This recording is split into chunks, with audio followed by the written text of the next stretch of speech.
watch this week. And now's the NBA player segment. Now, some of these guys, actually, you've probably heard of all of them. A lot of them have not. I think every single one hasn't made an all-star team. Mm-hmm. All of them are under the age of 27. Okay. My first one is Alferen Sengum. You know who that is? I do not. Plays for the Rockets. He is their center at the moment.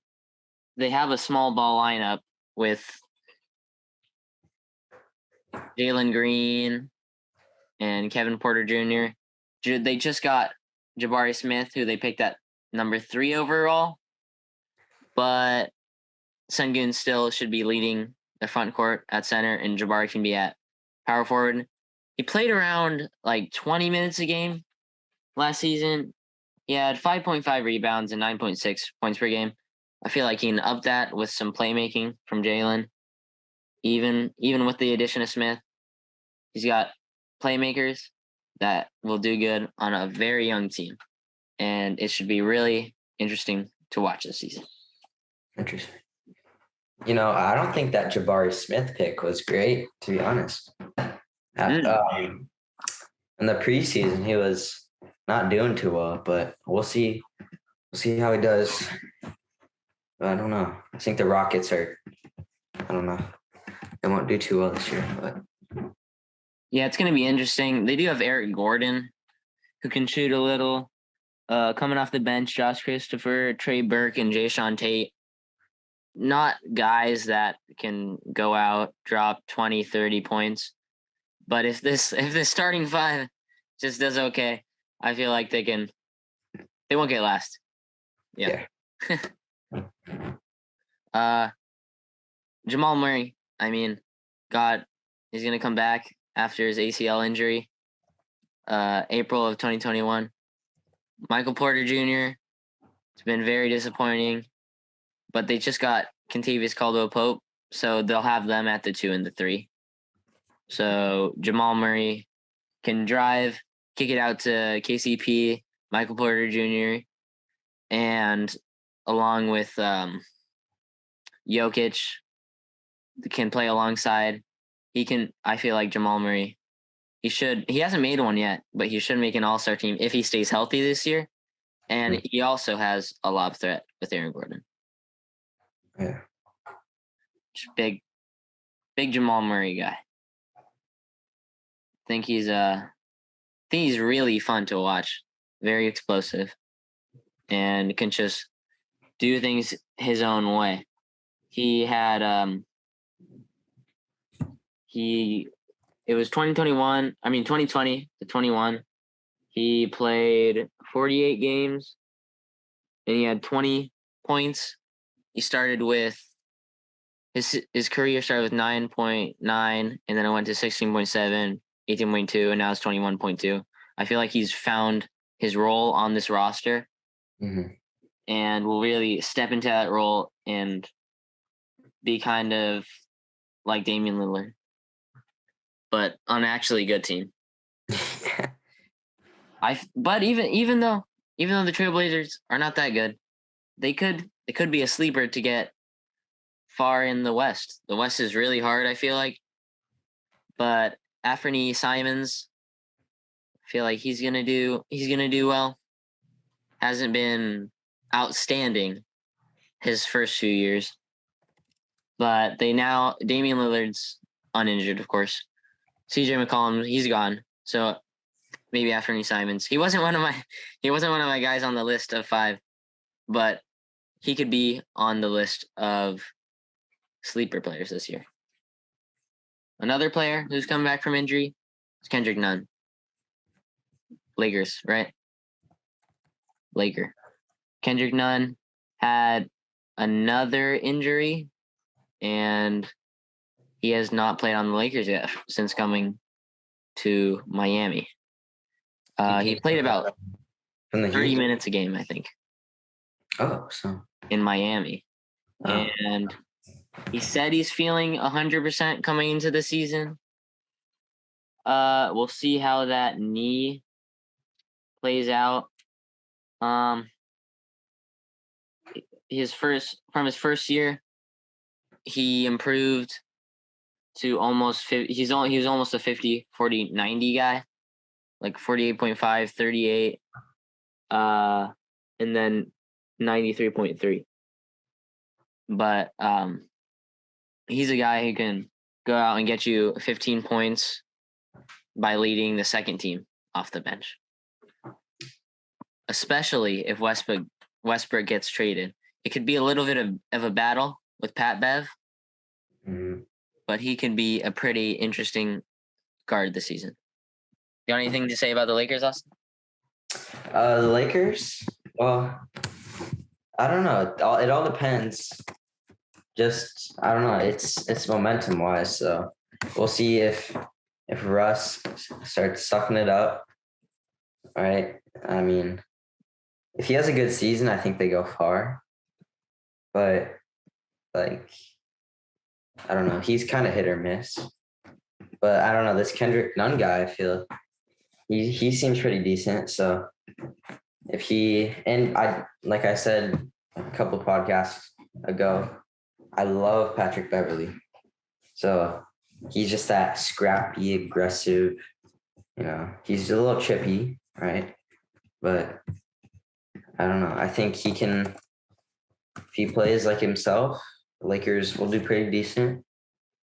But yeah. Hustle player.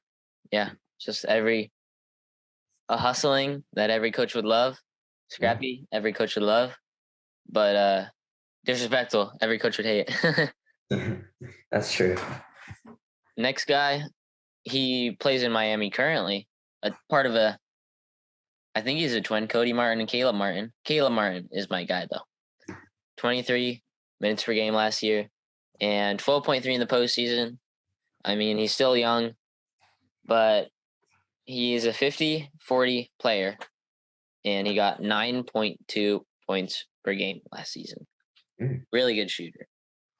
But he's improved over his past 2 years, and I think he will continue to improve, especially with PJ Tucker gone from Miami.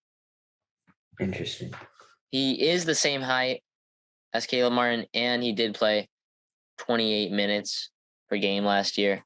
So with Caleb, he should be able to get balls from Jimmy. They already have Tyler Hero, but he's kind of that sixth man on the roster anyways.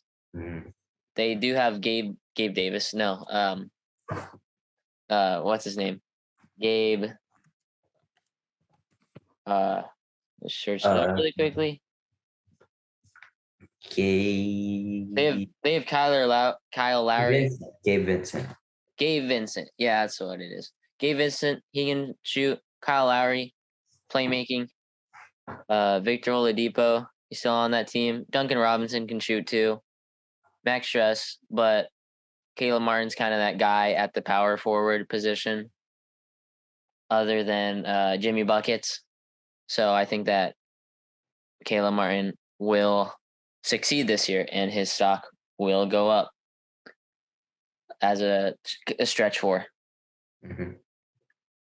My last guy is on a star-studded team. A little weird for him to say that he'd get a lot of playing time, but it's Nicholas Claxton of the Brooklyn Nets. Never heard of him. I like how every time just hear the typing on the keyboard. Yeah. But Nicholas Claxton. Nicholas Claxton. Oh. But he's kind of like. Oh, he's 6'11", huh? Yep. He dunks literally everything. He looks pretty big for 6'11". Yep. Lob threat with Kyrie Irving and Kevin Durant on the team. I know they like to always, especially with Ben Simmons, always like to drive in. So it can be it's kind of hard to guard Kyrie So they're gonna put 2, 3 people on him. He could either kick it out to Joe Harris, who people know can shoot, and Seth Curry, who people know can shoot, or drive in, pick up that extra defender, throw it up to Nick Claxton, and he throws it down. Oh yeah. A lot of depth on that roster though. He last season averaged 8.7 points per game and 5.6 rebounds per game. He had he wasn't the best defensive center last season, but again, he can be a great lob threat, and a lot of players on that team who can make plays. Patty Mills on that team. Cam Thomas, another young guy. I think he's a second-year player, but can go out and little guard action. TJ Warren, who the Lakers made everybody look made him look way too good. Kind of old now. However, he can still get some buckets. But I think that Nicholas Claxton is just that guy. Yeah. Looks like he's fun to watch. 6'11", dunks. Saw some highlights. I think this Nets team is going to be really exciting to watch if they just cooperate. Yeah, right. If they just play basketball, right? They just play the game and stop worrying about money, which is never guaranteed. But yeah, it's just a lot of feelings there. yeah, Everybody gets hurt feelings over in Brooklyn, I guess. yeah. So that has been my 5 players that I think stocks will go up and they will break out. Alferen Sengum, Rockets; Jamal Murray, Nuggets; Kendrick Nunn, Lakers; Caleb Martin, the Heat; and Nicholas Claxton on the Nets. Anybody else you would like to add, Austin? I'm not sure. I'm not too much of a basketball fan, but like I said, Russ and Patrick Beverley, we'll see.